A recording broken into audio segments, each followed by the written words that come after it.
Hello students. So today we will be starting our first lesson in physics and we will be starting with the unit of motion. So our objective for today's lesson is we will learn how to calculate the resultant vectors. We will also see the types of motion and we will also dive deep into the motion in two dimensions, which is a plane, and especially the projectile motion. We'll also solve some numericals based on these three types. So, what is a vector? And so vector are, maybe you have been knowing from the school chapters, lessons, that they are the physical quantities which have both magnitude as well as direction. Examples include force, acceleration, velocity and displacement, right? On the contrary, the scalars are those physical quantities which can be designated with only magnitude. They don't require any direction to be measured. Examples include speed, distance, energy as well as mass. So for example, you are calculating the mass of a ball. It doesn't require the direction to be measured, right? We only say that it is 10 grams or 12 grams. So, but for example, while measuring the velocity, we need to write that is 20 km per hour north or 20 km per hour south. So we need to mention the direction as well as the magnitude. Okay. Now importantly, we can picture a vector as a directed line segment. Directed means towards a specific direction whose length is the magnitude. This is the magnitude, and with an arrow indicating the direction. So this is the direction of this particular example vector. The direction of the vector is from its tail to its head. So this portion of the arrow is called the tail and the arrowhead is called the head of the vector. Okay. Importantly, the two vectors are only same if they have both the magnitude and the directions in the same direction and the magnitude also the same. Okay. For example, a velocity v1 is 20 km per hour north and a velocity v2 is 20 km per hour south. Though the magnitude of v1 and v2 are same, but since the directions are different, v1 will be different from v2. So we have to see whether the direction is same or not while comparing the two vectors. Okay. Now we'll be learning how to calculate the resultant vector. So what is resultant vector and why we need to know it? So the resultant vector is the sum of all the vectors. Okay, this example will show you how and why we need to know the resultant vector. This is an example where a boat is moving against a stream of current in the river. So the river is flowing it back and hence the direction of the boat will change. It will not be as expected, right? So while calculating this type of vector, so this is one velocity v1, the velocity of the current, and the velocity of the boat is another v2. So we have to calculate the resultant vector, which is the final direction as well as magnitude of the boat that it will follow. Okay. Now starting, this is one of the important thing we should remember, that starting at the tail of the first vector and ending at the tip of the next one. I will show you with an example. So for example, this is a boat and the boat have a velocity of 3 meters per second north. Okay.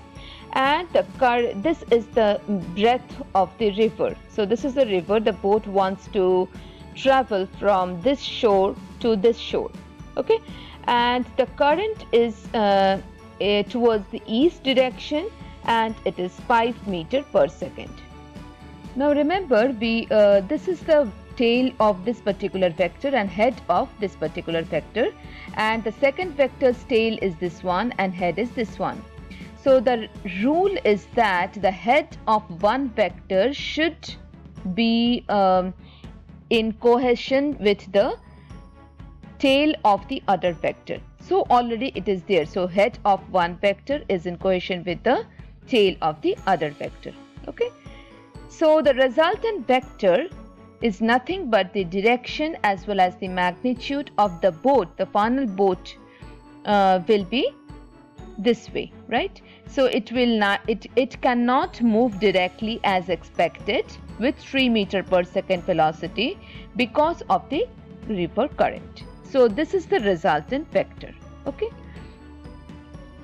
So what type of triangle is it? Is it forming? It's forming a right angle triangle, right? And you know that within right angle triangle we can apply the Pythagoras theorem.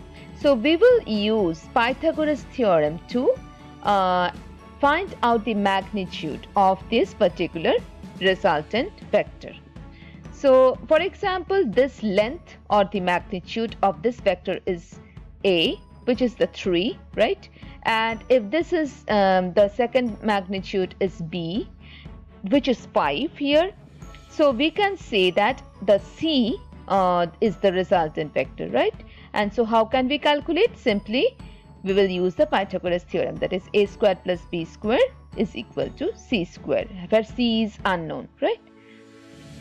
So here we can calculate 3 whole square plus 5 whole square is equal to C square, where C comes out to be root over 34, which is 5.8 meters per second northeast. So if this vector is directing towards north, this vector is directing towards east, then the final resultant vector is towards northeast. Okay.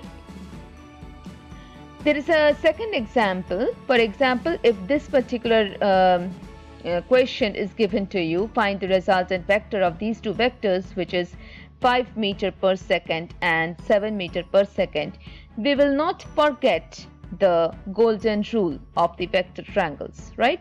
What is the golden rule? We have to draw one vector at a time. So we are drawing this vector at a time. This is the tail of the vector, this is the head of the vector, the arrow is the head of the vector, which is 5 meters per second, and after that starting each one at the end of the previous one. So we have to start, the head and the tail should be in cohesion with each other. Okay, so this diagram, this question, we have to rearrange to this format.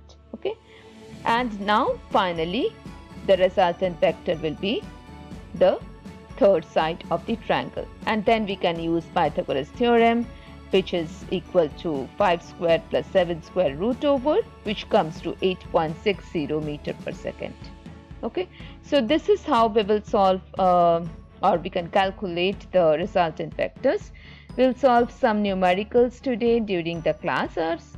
And yes, so motion. What is motion? Motion, you know that any moving object we call it as motion, right? Motion can be one-dimensional. One-dimensional means what? That means it is in a particular direction, right? Either it can be positive or it can be negative. For example, even if you drop the ball from the top of the terrace vertically, so it is also a motion in one direction because it's not moving here and there, it is only moving towards the ground. Whenever you throw a ball vertically upwards, okay, so vertically upwards means it's not, you are not throwing the ball randomly to any direction, but you're vertically upwards, then also it is an example of one-dimensional motion. So ball dropped from a terrace, I just now told, that is an example of one-dimensional motion. So what is two-dimensional motion? Motion can be two-dimensional in a plane. So this is a plane. Whenever we are thinking of a plane, we can think of the two axes, right? one is the x-axis and one is the y-axis. And any random movement on the plane, we call it as two-dimensional motion. For example, if you think of an ant, okay, an ant is crawling on the plane here and there. The ant need not fly, then the situation will be different. So the ant is crawling in a floor, on a floor. So we can think of this type of motion, example of the ant's motion, as two-dimensional motion. Okay. Now coming to the three-dimensional motion, what is three-dimensional motion? It should involve three axes, right? So the two-dimensional involved the two axes. Examples are x and y. And here for three-dimensional, it includes the x, y as well as z. So if you consider length, breadth as well as height. Examples include the motion of a butterfly. So the butterfly can take a space around, right? It cannot only crawl on the ground, neither it can move in only one particular line, neither it can drop towards the ground. So the motion of a butterfly means the butterfly is taking a particular space and moving around. So this is an example of three-dimensional motion. Okay. So we will dive deep into the two-dimensional motion, especially the projectile motion, because you have already learned the one-dimensional motion in your school chapters, and you have learned the three equations of motion within it. In your school you have already learned the one-dimensional motion, and within that the basic three equations of kinematics are very important. We will carry forward these equations to solve many numericals, and within that the first equation was the final velocity v will be equal to initial velocity u plus at, where a is acceleration and t is the time, right? And s is equal to ut plus half at square, where s is the distance covered, u is the initial velocity, t is the time, and a is the acceleration. And the third equation of kinematics is v square is equal to u square plus 2as. While considering these equations, you must remember, because they are vector quantities, so the a can be negative, u can be negative, v can be negative. Okay, so yes. So what is projectile motion? So projectile motion is the motion of a body thrown with some initial horizontal velocity and then allowed to move in two dimensions under the action of gravity alone.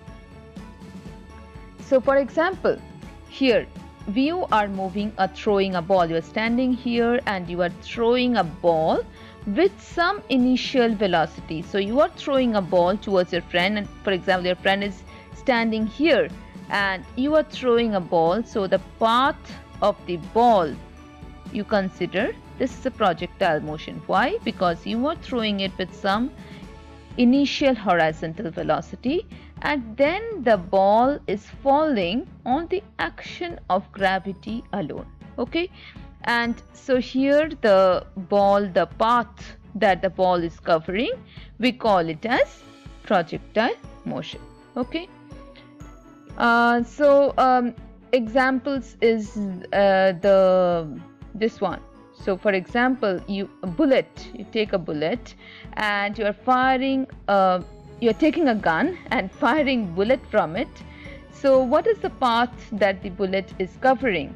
So the bullet is first covering straight, right? It's covering straight. It has some initial horizontal velocity, and then the bullet is under the action of gravity, and hence it's falling down.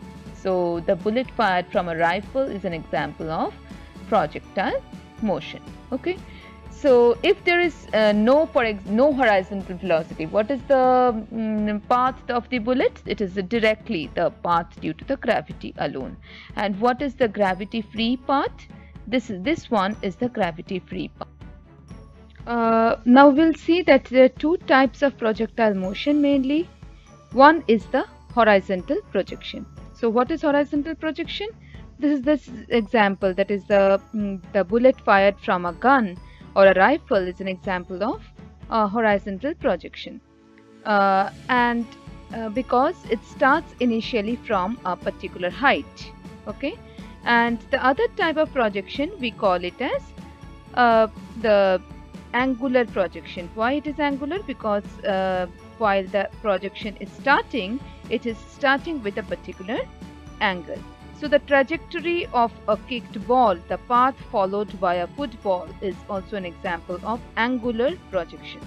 So just be accustomed with these two terms, that is horizontal projection and angular projection. Horizontal projection comes from a particular height, whereas angular projection comes from a ground level and starts with a particular angle.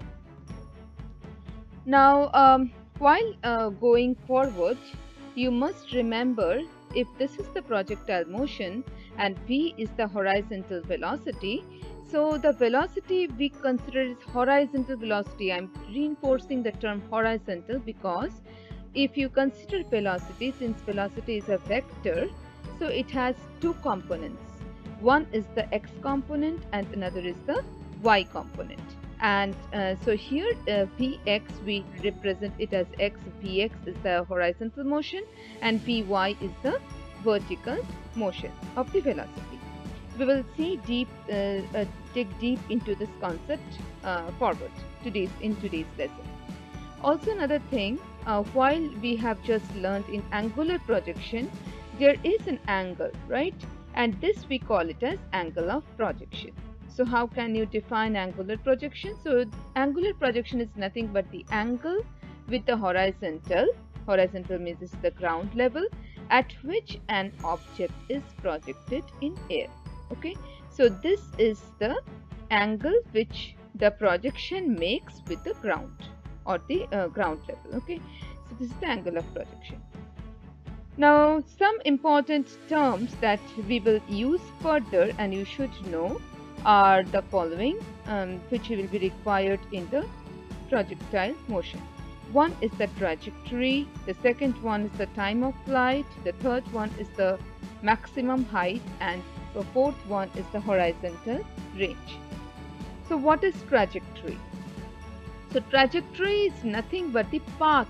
So the path followed by the projectile motion, we call it as trajectory. So for angular projection, if you see, this is the path. So this is the trajectory of the projectile. Okay. Now coming to the time of flight. So the time till which the body is in the air during the projectile motion, we call it as the time of flight. Look at the word. So it is a time required, the total time taken from the time of projection till it reaches the ground. We call it as time of flight. So now there are two important terms also you should know here. For example, you are throwing the ball or the particular object at the ground level. So it is an example of angular projection. So you are throwing the ball and it is following this path, which is the trajectory, and reaching the ground here. Okay. So the time required by the body to reach the maximum height, okay, so we call it as time of ascent.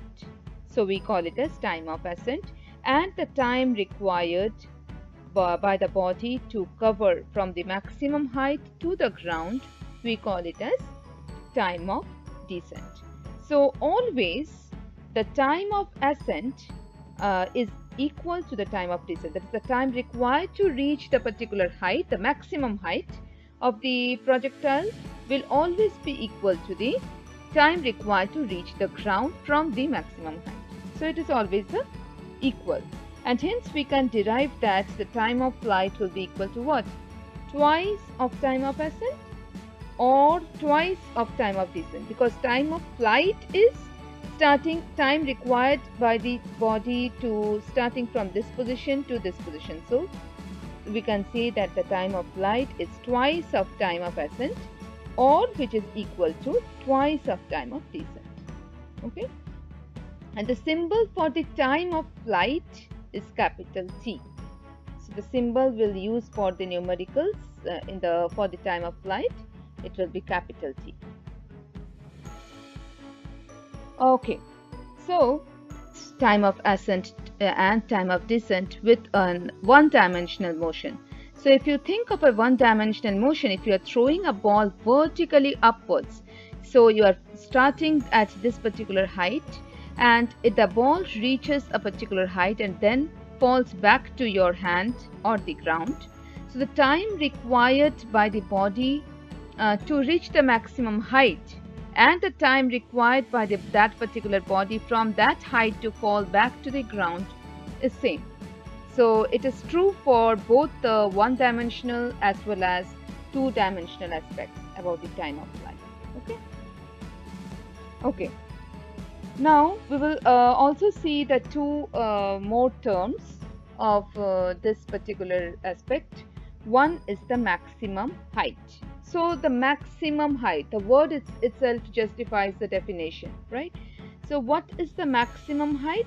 So the height attained by the projectile from the level of projection is called the maximum height. So the height attained by the projectile, the maximum height attained by the projectile from the level of projection. So what is the level of projection? The ground, right? So this is the ground and this is the maximum height. And the symbol we use for maximum height is capital H. Okay. And what is the range? So we can call range. Range is this distance from the projection, from the level of projection. On the level of projection, we have started the projection at this time, okay, at this point, and it reaches the ground at this point. So we can say that the total distance OB, okay, is called the range. So we can say that the range is the maximum distance covered by the projectile before reaching back the ground. Okay, and the symbol for range is capital R. Okay, so the objective is to derive the time of flight, the maximum height and the horizontal range. Please remember, we will understand the process of derivation and will not try to memorize the things, because sometimes memorization leads us to a wrong path. Okay, so while we are deriving these three things, the time of flight, if you remember, the symbol is capital T, the maximum height is capital H, and the horizontal range is capital R.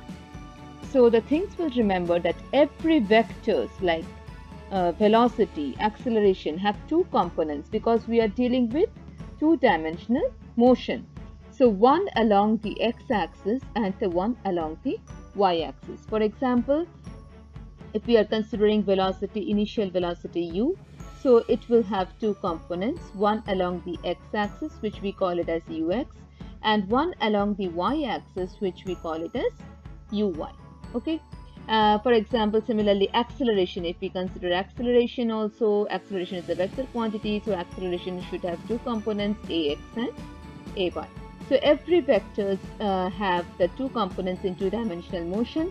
And the second thing to remember is that these two components are independent of each other. This is very, very important, and we will remember this property while the process of derivation across we are dealing with the two-dimensional motion.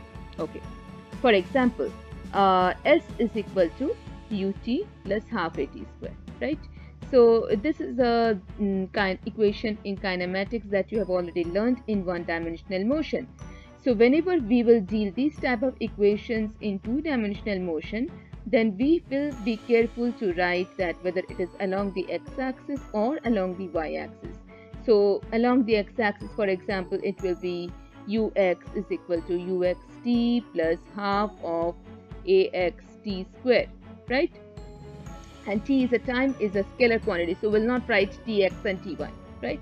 So ax, similarly ay along the y-axis will be displacement along the y-axis, and initial velocity along the y-axis and acceleration along the y-axis. So these two equations will be independent of each other. So we will remember this aspect while we deal with the following derivation. Okay, it's very important.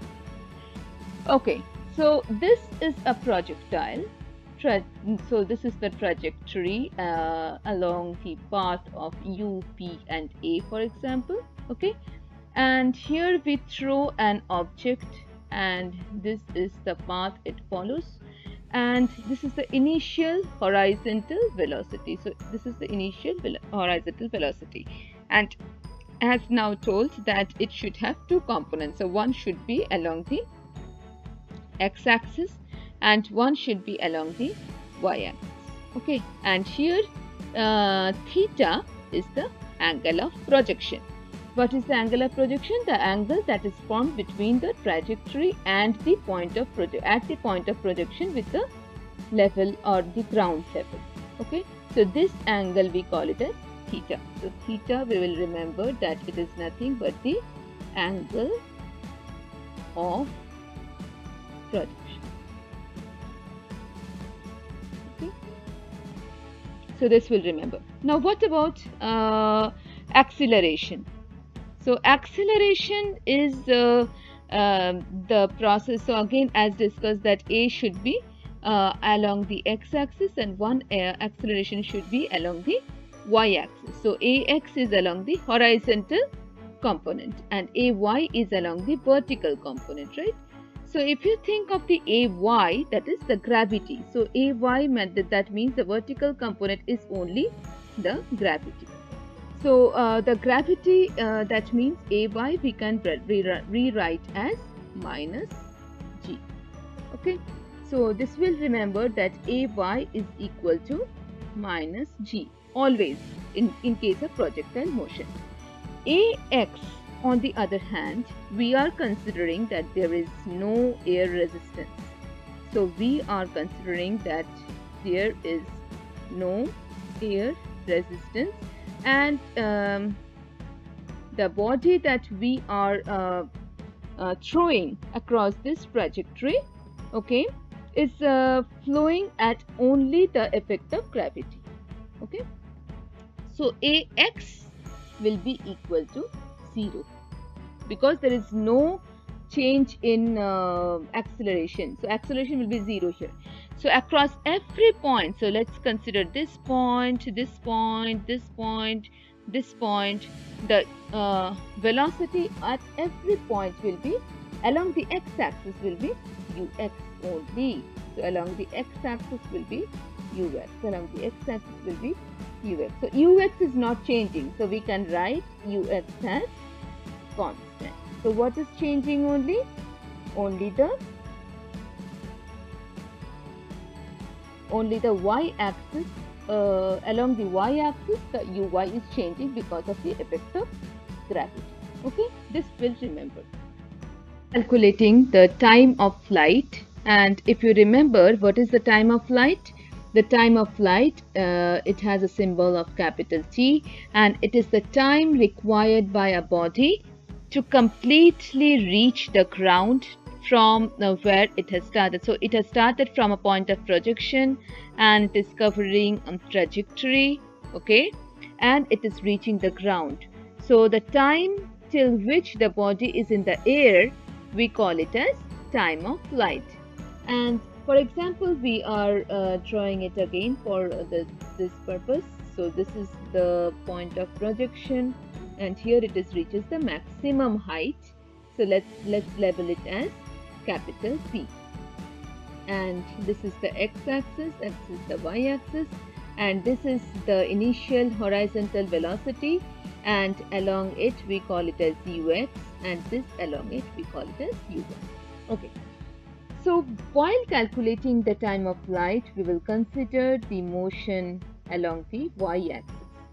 So we will consider the motion along the y-axis, and the equation that we will use is v is equal to u plus at. Okay, where v is the final velocity, u is the initial velocity, a is the acceleration, and t is the time. And since it is along the y-axis, so we will write the subscript as Vy, Uy and A1. Okay. Now, if you see here, Vy is the final velocity, right? So while the velocity is changing because there is an effect of gravity, right? So at each point the final velocity is changing, and finally the effect of gravity is maximum here because it is finally the final velocity becomes 0. So we are considering this as the initial position and P is as the final position. So here Vy will be at point P will be 0. Okay. What is Uy? So Uy, here it is very important. It is U sine theta. So sine is a trigonometric function you will learn in due course in mathematics. But for now, I will provide you this value for solving the numerical. So don't worry. So it is a relationship between the theta, which is the angle of projection.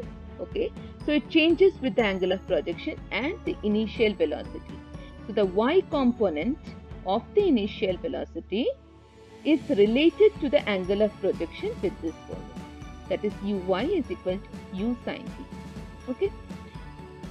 And for Ay, if you see, Ay is minus g.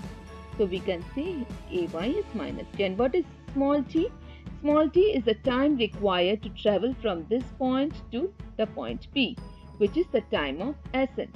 So if you see here, what is the time of ascent? It is half of the time of flight. So time of flight is the total time. So we can say here the time of ascent is the time of flight divided by 2. Okay. So now we can rewrite this equation as 0 equal to U sine theta minus gt divided by 2. Now this term we are taking it to the left hand side and it becomes gt divided by 2 is equal to U sine theta, and hence the time of flight should be equal to 2U sine theta divided by g. So very easy. So we are going to find out the time of flight if we know the angle of projection, if we know the initial horizontal velocity, and acceleration of due to gravity we already know. So this is a very important equation we will be requiring to know to solve the numericals.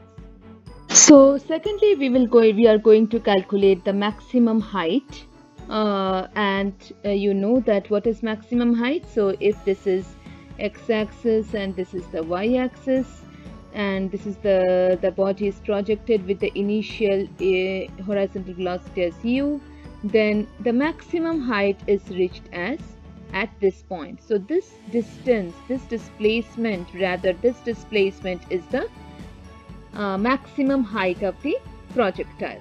Okay, here also if you see, the maximum height is along the y-axis, so there is no effect on the x component of the vectors. So here also we are going to consider the motion along the y-axis. So motion along the y-axis, because height or the maximum height is along the y-axis, right? And we will consider the equation S is equal to ut plus half at square. Okay. Now what is S? Again I told, since it is the y-axis, we'll write the substrate as Uy, Sy and Ay. Okay. Now what is Sy? Sy is nothing but the displacement, right? This is only the height.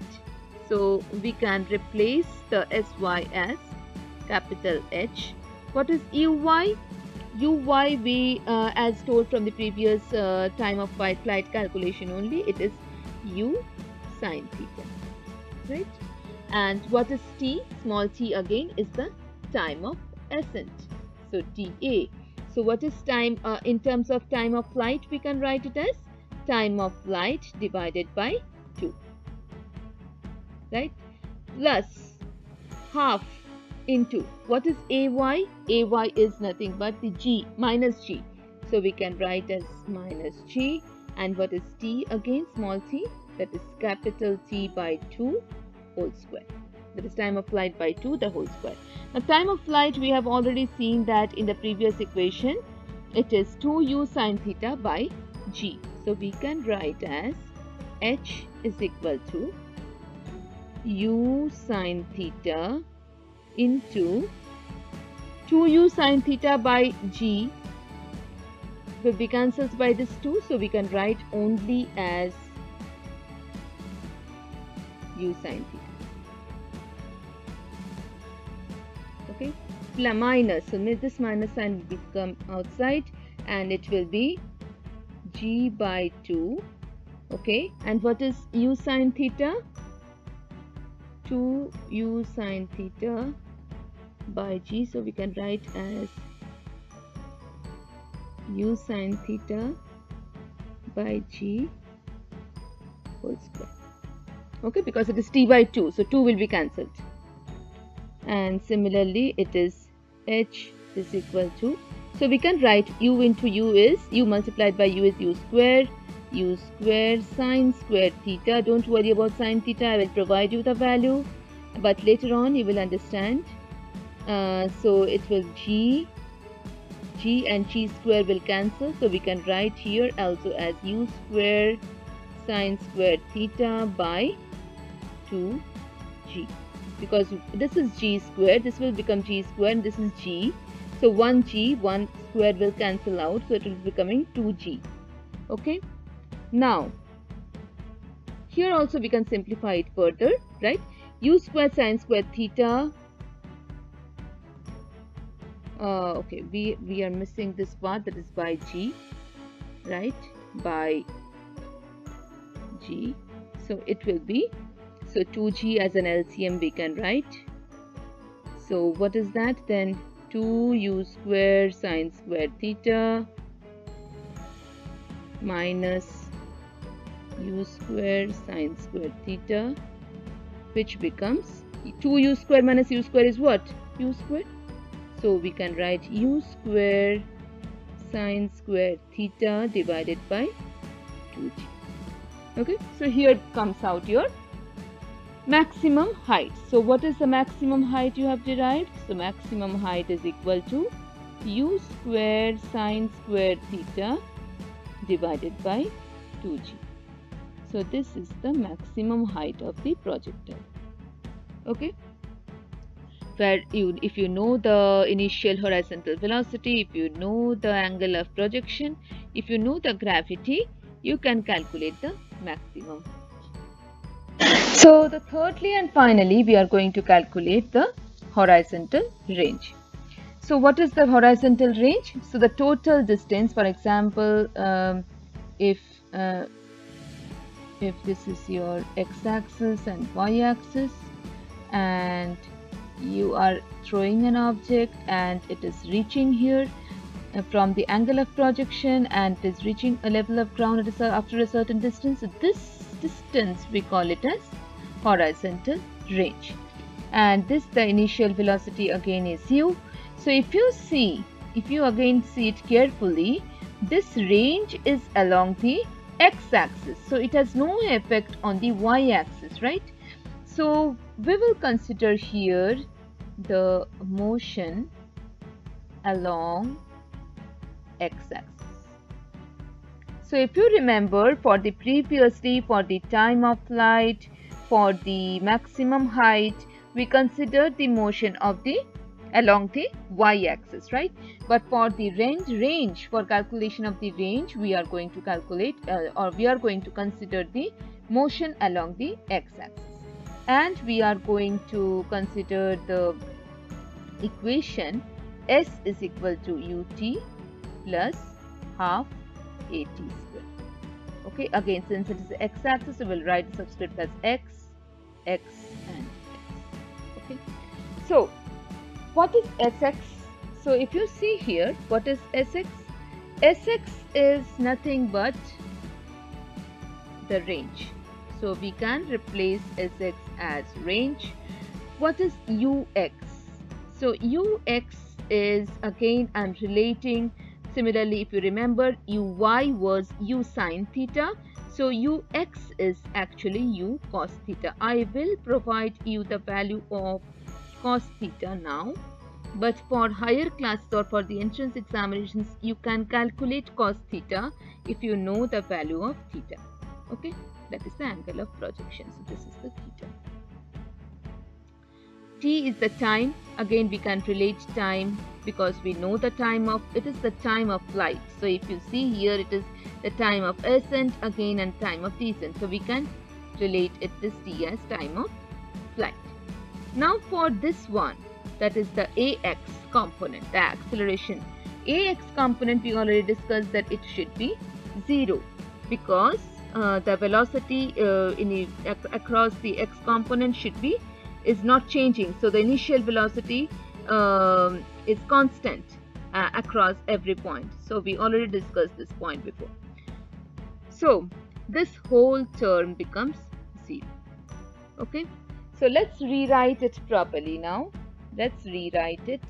So we can rewrite this equation as r equal to u cos theta. Okay. And what is the time of flight? We can take it as 2u sine theta divided by g. Okay. And this is a 0. So the second term is completely becoming 0. That means r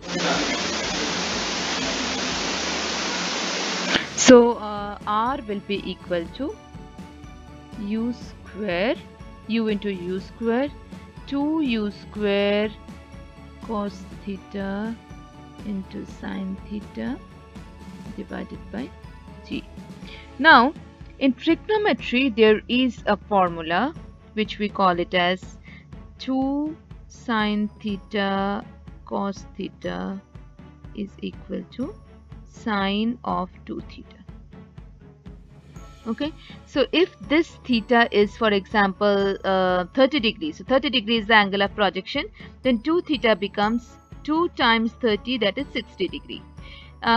Now for numericals, I will provide you the value, but during the course of time, you will understand, while we cover trigonometry, you will understand that you will be able to calculate the sine, cos, tan and other trigonometric functions independently. So in your entrance examination, sine value will not be given. You can calculate it yourself. But for now, I am going to provide you this value. Okay. So we can replace 2 sine theta cos theta with sine 2 theta. So we can rewrite this equation as 2. We are not going to write the 2 here. So we can write u square sine 2 theta. So 2 cos theta sine theta is sine 2 theta by g. So this is the equation of the range. So you can calculate the range if you know the initial horizontal velocity, if you know the angle of projection, and you know the acceleration due to gravity. So with these three formulas, with these three derived formulas, that is the time of flight, the maximum height and the range, we will solve a few numericals during the class.